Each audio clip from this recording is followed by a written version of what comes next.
सबसे पहले आपको सादर प्रणाम बा। हम सुग्रीव शर्मा गोपालगंज बिहार से बानी और आज पूर्वांचल कमेटी के तरफ से आज छठ के व्रत बहुत अच्छा धूमधाम से मनावल जाता। पंडाल में जितना भी प्रसाद रखल जाला, आंवला रखी, नारियल रखी, गोला रखी, खस्ता बनाई, पूड़ी बनाई, अक्षत रखी, चावल रखी, लौंग रखी, इलायची रखी। छठ मैया का इतना भोग लगता है, इतना प्रसाद चढ़ता है कि शायद सारे छठ मैया के लोग, सारे छठ मैया व्रती जो होती है वो कंप्लीट ना कर पावेली। और एक एक करके जितना भी श्रद्धालुओं के श्रद्धा होला, जितना भी इच्छा होला, अपना इच्छा के अनुसार, अपना शक्ति के अनुसार सब लोग छठी मैया के अपन प्रसाद चढ़ावेला और एक दूसरा के आदान प्रदान करेला, एक दूसरा के देला। ये छठ मैया के पर्व आज दिल्ली जैसन, नोएडा जैसन शहर में आज लाखों लोग के भीड़ में इतना ज़बरदस्त तरीका से हो रहा बा। आज हमनी के बिहारी होखला पे गर्व महसूस हो रहा बा कि हम एक बिहार के आदमी हई। और आज सब लोग के दिल में छठी मैया के कृपा से, छठी मैया के प्रार्थना करता नहीं कि जो भी श्रद्धालु, जो भी हमरा देखे वाला आइल बा छठ मैया के घाट पर, उनका छठी मैया दिन दूना रात चौगुना तरक्की करी।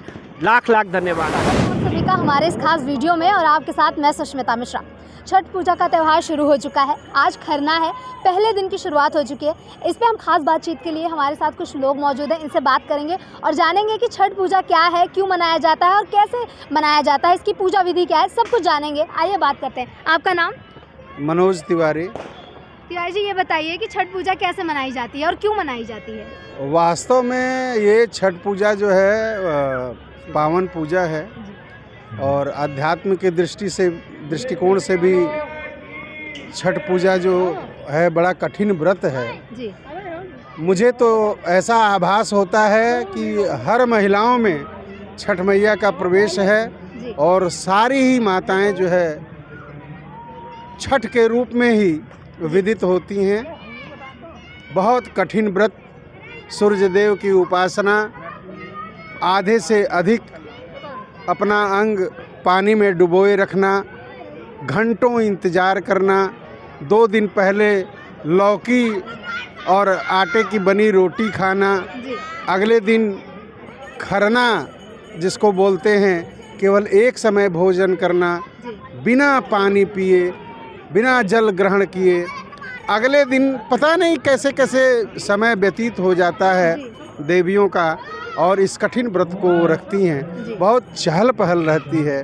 वास्तव में सूर्यदेव की ये उपासना काबिले तारीफ़ है और मैं और लोगों से अपील करता हूँ कि इस पर्व को आप अंतर मन से मनाएं, अपने पर्यावरण को सुरक्षित करें। सूर्यदेव की पूजा आज से नहीं, आदि अनादिकाल से होती चली आ रही है और मैं चाहूँगा कि जो ये कार्यक्रम है हमारे माननीय श्री श्री श्री श्री 1008 श्री परमात्मा दुबे जो आचार्य जी हैं, उनके श्रीमुख द्वारा जो है सुना जाए। हाँ, परमात्मा मिश्रा आचार्य जी हैं, उनके द्वारा मंत्रोच्चारण करके इस छठ माँ की उपासना के बारे में सुना जाए। श्री मिश्रा जी। ओम या श्री स्वयं सुकृतिनां भवनेश्वलक्ष्मी पापात्मनां कृतधियां हृदय बुद्धि श्रद्धा सतां कुलजन प्रभवस्य लज्जां तां त्वां नतास्म परिपालय देवी विश्वम। जो देवी पापियों के हृदय में अलक्ष्मी रूप में निवास करती हैं और शुभ व्यक्तियों जो सत्य हैं उनके हृदय में शुभ लक्ष्मी के स्वरूप में निवास करती हैं, वह लक्ष्मी सब पर कृपा करें। लक्ष्मी नारायण स्वयं नारायण के स्वरूप सूर्य नारायण हैं। सूर्यादि ग्रहों में, 9 ग्रहों में सूर्य प्रमुख हैं। सूर्य दिन के कार्यों का अवलोकन करते हैं। सूर्य पराक्रम, पुत्र, आयु, आरोग्य सब प्रदान करते हैं। सूर्य भगवान के पुत्र शनिदेव जो कलयुग के न्यायाधीश हैं, सूर्य अपने सबके कर्मों का अपने प्रकाश में वीडियो बनाते हैं, जो जैसा कर्म करता है और अपने पुत्र शनिदेव को उस वीडियो को प्रस्तुत करते हैं। ये सुपरवाइजर हैं, वो जज हैं, न्यायाधीश हैं। पुत्र जो है पिता से ऊंचा स्थान प्राप्त कर लेता है अगर पिता धार्मिक है, धर्म वाला है, धर्मात्मा है। इसलिए सूर्य भगवान, ये छठी मैया का पर्व जो है सूर्य को समर्पित है। इनका जो पूजन करता है, इनको अर्घ समर्पित करता है, भगवान सूर्य उसको पुत्र, आयु, आरोग्यता, कीर्ति, लक्ष्मी, धन धान्य से परिपूर्ण करते हैं। क्योंकि भगवान राम ने भी छठी मैया का पूजन किया है विजय प्राप्ति के लिए, सूर्य का पूजन किया है रावण पर विजय प्राप्त करने के लिए, और पांडवों ने भी सूर्य षष्ठी का व्रत किया है। जितने भी धर्म हैं सभी धर्मों के लोग इस सूर्य उपासना को करके, सूर्य के प्रकाश को ग्रहण करके अंधकार को दूर करते हैं और प्रकाशमय जीवन जीते हैं। क्योंकि भगवान सूर्य नारायण जो है उन्हीं के प्रकाश से जगत प्रकाशित होता है, नहीं तो अंधकारमय रहे। और सूर्य और चंद्रमा यही जो है भगवान के दो नेत्र हैं। तो कहने का मतलब एक जो है शीतलता प्रदान करते हैं, एक उष्मा प्रदान करते हैं, तो ये पराक्रम और शौर्य देते हैं। इसलिए इस छठ व्रत का पावन पर्व जो है इसकी महानता को कोई अपने मुख से वर्णन नहीं कर सकता है। जहाँ तक जितने छठ व्रती हैं सभी सराहनीय हैं और वंदनीय हैं कि जो इस पर्व को श्रद्धा भाव से व्रत एवं उद्यापन के द्वारा पूर्ण करते हैं और अपनी भक्ति को दर्शाते हैं। और भक्ति और ज्ञान वैराग्य ये जो है एक ही पहलू हैं। भक्ति ज्ञान, भक्ति के दो पुत्र ज्ञान और वैराग्य, तो इससे ज्ञान और वैराग्य की प्राप्ति होती है।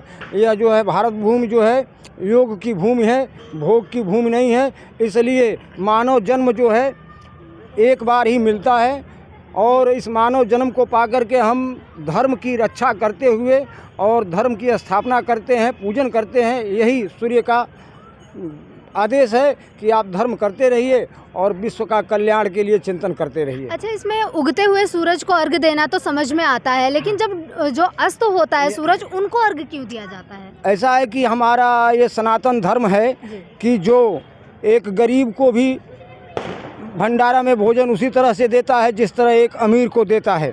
इसलिए हमारे धर्म में जो है जब बालक का जन्म होता है तब भी बैंड बाजा बजता है, और जब वह बूढ़ा होकर के और कहने का मतलब कि अंतिम यात्रा करता है उस समय भी बैंड बाजा बजता है और खुशी मनाई जाती है। इसी तरह से सूर्य भगवान का है, प्रातःकाल उदयमान सूर्य को अर्घ देते हैं लोग, और अस्ताचलगामी जो अस्त हो रहे हैं उनको भी प्रणाम करते हैं कि आप आशीर्वाद दे करके हमें परिपूर्ण करें। यही सनातन धर्म का श्रेय है, इसीलिए दिया जाता है। और लोगों से भी बात करेंगे और जानेंगे इसके बारे में। तो आप बताइए, जो ये डाला चढ़ता है, डाला में क्या क्या सामान रखा जाता है और वो जो प्रसाद होता है उन सब प्रसादों का महत्व बताइए। चलिए,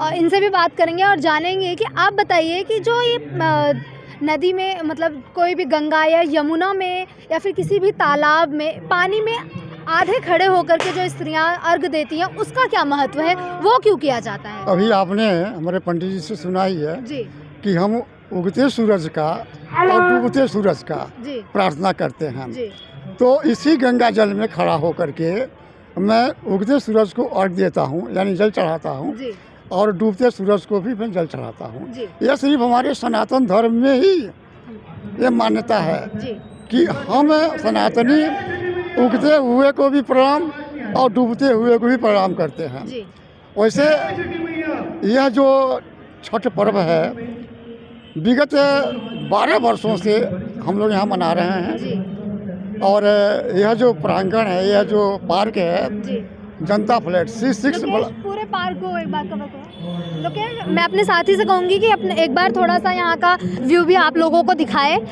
हाँ, C6 ब्लॉक सेक्टर 31 का है, ये बड़ा पार्क है। इसमें विगत 12 वर्षों से ये कार्यक्रम हो रहा है और हर साल श्रद्धालुओं की यहाँ भीड़ लगी होती है और उनको स्वागत है। स्वागत के साथ उनके साथ सब लोग पेश आते हैं, किसी को तकलीफ नहीं होती है। और ये मित्र मंडली जो हम लोगों का कमेटी है इसको ये पूरा कर रही है। छठी मैया के बारे में आप बता रहे, छठी मैया का महत्व क्या है? छठी मैया क्या हमारी सच में मनोकामनाएं पूरी करती हैं? हाँ हाँ, बिल्कुल बिल्कुल। आप व्रत रखते हैं?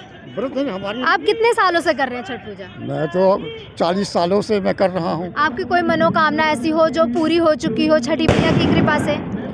मेरी सारी मनोकामनाएं पूरी हुई हैं। जो आपने छठी मैया से मांगी। हाँ, इसमें कोई संदेह नहीं है। अच्छा, अगर किसी को मन्नत मांगनी हो तो वो किस प्रकार मांगे मन्नत छठी मैया से कि उसकी वो मन्नत पूरी हो जाए? आप जब आवें तो जो छठी व्रती हैं हाँ, उनसे अपने आंचल में हाँ, आप प्रसाद लेके जाएं, हाँ, उनसे आशीर्वाद लेके जाएं, हाँ। और जिस मनोकामना के साथ आप उनके साथ जाती हैं वो मनोकामना आपकी पूरी होगी, इसमें कोई संदेह नहीं है। अगर कोई ऐसा इंसान हो जो व्रत ना रख सकता है, इतना कठिन व्रत होता है छठी मैया का, अगर वो ना रख सके तो और अपनी कोई इच्छा वो जाहिर करता है छठी मैया से पूरी होने के लिए, तो वो कैसे अपनी मनोकामनाओं को पूर्ति करने के लिए क्या करे वो? आते हैं इस पे मैं बोलना चाहूँगा कि या तो वो इंसान आस्तिक हो या नास्तिक हो, चाहे वो इंसान आस्तिक हो चाहे नास्तिक हो, मेरे हिसाब से उस इंसान को वास्तविक होना चाहिए। ना आस्तिक हो ना नास्तिक हो, वास्तविक ज़रूर हो। व्रत करे ना करे, उसका अगर मनोरथ है, मन में वो इच्छा रखता है कि छठ मैया से हमें फल प्राप्त करना है, तो निर्मल मन से आराधना करे, पूजा अर्चना करे, निश्चित ही फल प्राप्त होगा। और सनातन के नियम का पालन करे कि सर्वे भवन्तु सुखिनः, सर्वे सन्तु निरामयाः, सर्वे भद्राणि पश्यन्तु मा कश्चित् दुख भाग भवेत्। और इसी के साथ मैं अपनी वाणी को विराम देता हूँ और चैनल के माध्यम से आप लोगों को भी धन्यवाद देता हूँ मैं अपनी तरफ से कि आप दिन दोगुनी रात चौगुनी तरक्की करें छठी माई की कृपा से। फिलहाल के लिए इस वीडियो में इतना ही। अब मुझे दीजिए इजाज़त। नमस्कार।